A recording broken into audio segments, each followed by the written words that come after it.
ProVision Mentorship is one of several strategic focuses of ProVision Solutions Inc. I'm Jim Ewing, and mentorship can make a difference. This is one of several interviews with those who've experienced mentorship. Learn from their experiences. Then take a moment and share your experiences on our blog, ProVision Mentorship.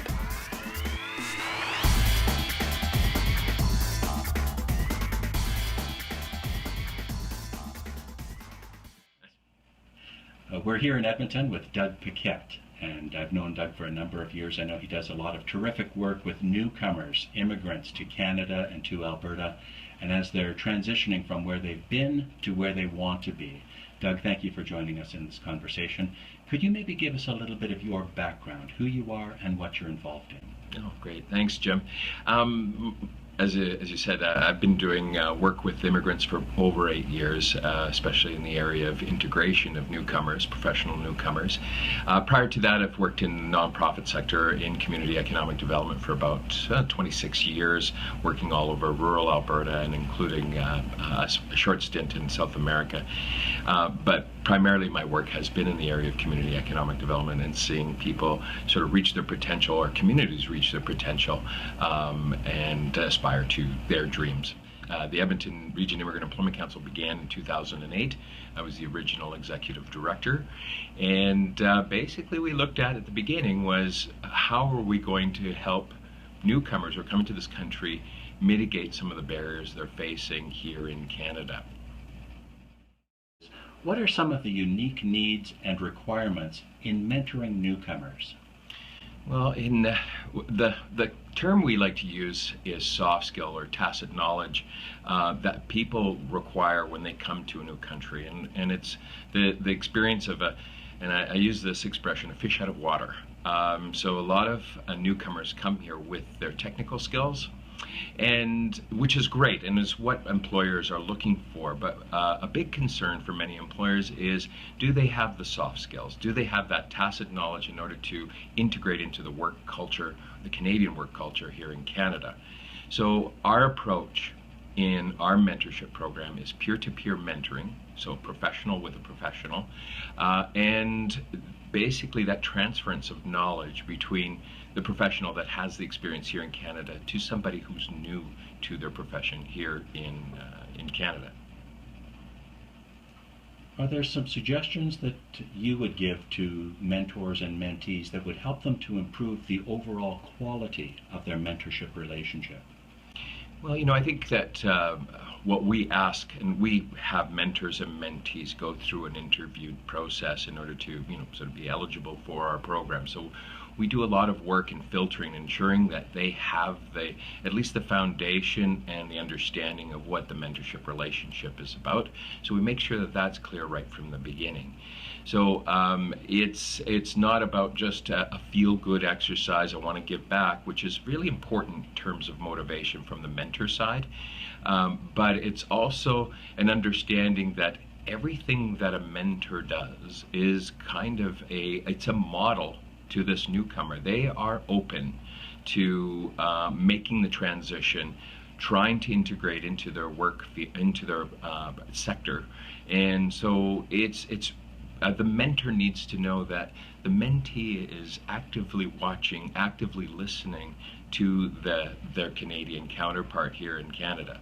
So I think that some of it, even though it's not really formal knowledge, when we talk about the tacit knowledge of or soft skill transference, it's something that the mentor needs to know that these soft skills are important, or as vital as the technical or hard skills.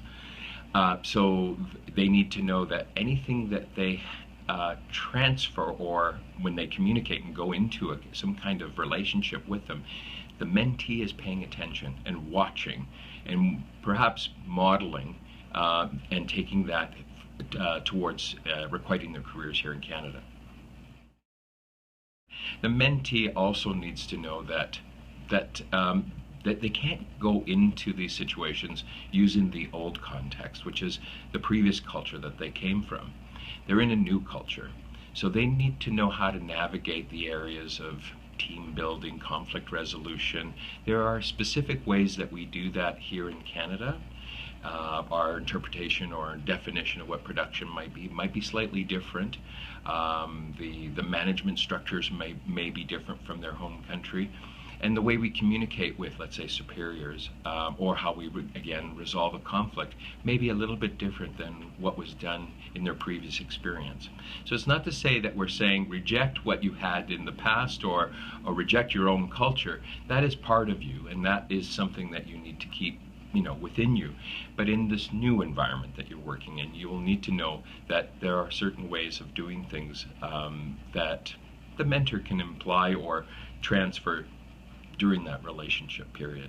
But from your experience, what value do you see being gained by the newcomers, the mentees, as well as the mentors who participate in mentoring relationships, and maybe even the organizations that these people find themselves employed in? This mentorship, I love the concept. It's not a new concept whatsoever. It's as old as time itself. And the first time we got together to build a fire, that experiential transference, we transferred that in a sort of a mentorship relationship. But for the mentor, it's an opportunity to learn about how others do work in other countries. So there is that, although the mentor is tasked with trying to get people to integrate here in Canada, but it is an opportunity to learn about how things are done in other countries and other jurisdictions and other cultures. So there is that sort of opportunity. There's a leadership development or professional development possibility in a mentored relationship. So what the office landscape in Canada looks like today is very much different than it was 15, 20 years ago. And I think intercultural capacities or intercultural understanding is, I think, one of the top skills to have going forward in today's workforce.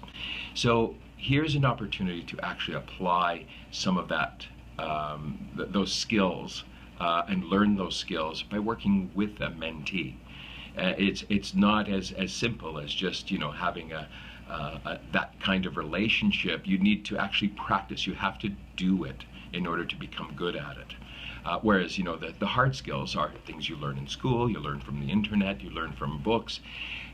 In a mentored relationship, it is very experiential. You have to use your own soft skills yourself, your own networks, so that you can help your mentee sort of reach out into the sector a little bit. So it's a great opportunity for you to practice your networking skills and reflect upon your own soft skills that you have that have made you a success.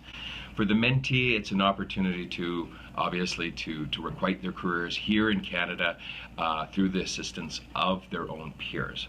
And so it sometimes can be a little bit more effective than, let's say, going to perhaps a job counselor. A job counselor can provide you with a lot of tools, but I think when you talk to a peer, there's a less of a reticence. There's more an opportunity to listen to somebody who's been there, who's at my level.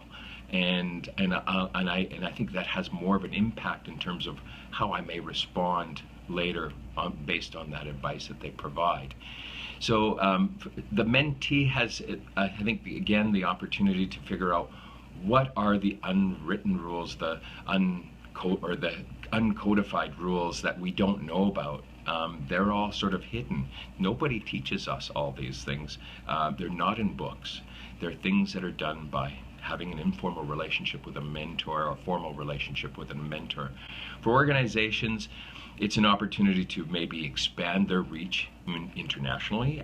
Having some of those connections, and it doesn't sound, for some, they say, well, how will one person help me to understand a foreign market? But it's really interesting to see, and having sort of followed up with people who are in the industry and saying, my mentee or that person who's now working for us has these really interesting connections back home in Southeast Asia or in China or in India or in South America, has opened up possibilities or doors for some of these businesses, and in all different aspects of the business. So there is that possibility. And so sort of building on that as well is the soft recruitment piece. So when you're in a mentored relationship, the organization that has endorsed or has supported the mentor to work in our program also has the possibility of soft recruiting these folks. Not an immediate commitment on the outset, but as the relationship goes, they may see that there could be some skill sets or a good fit for their organization. If someone was thinking of becoming a mentor or looking for a mentor, what words would you pass on to them as they would ponder that scenario? I would say dive into the pool. It's a transformative experience. I mean, for anybody that's been a mentor in their lives, I think what it does is it takes people and reminds them that they themselves have been mentored at one point and somebody has given them a leg up. And here's an opportunity to give back, but it's beyond that. It is a professional development opportunity. It's a leadership opportunity for you to participate in, and you can be a part of somebody else's story. And I think we can all say that if we look back in our own careers, there have been many that have been part of our own stories, and I would say be a part of somebody else's story. Doug Paquette, thank you for your time. Thanks, Jim. Now it's your turn to share your experience with mentorship. Visit our blog, Provision Mentorship. Make the investment in mentorship today for your success tomorrow.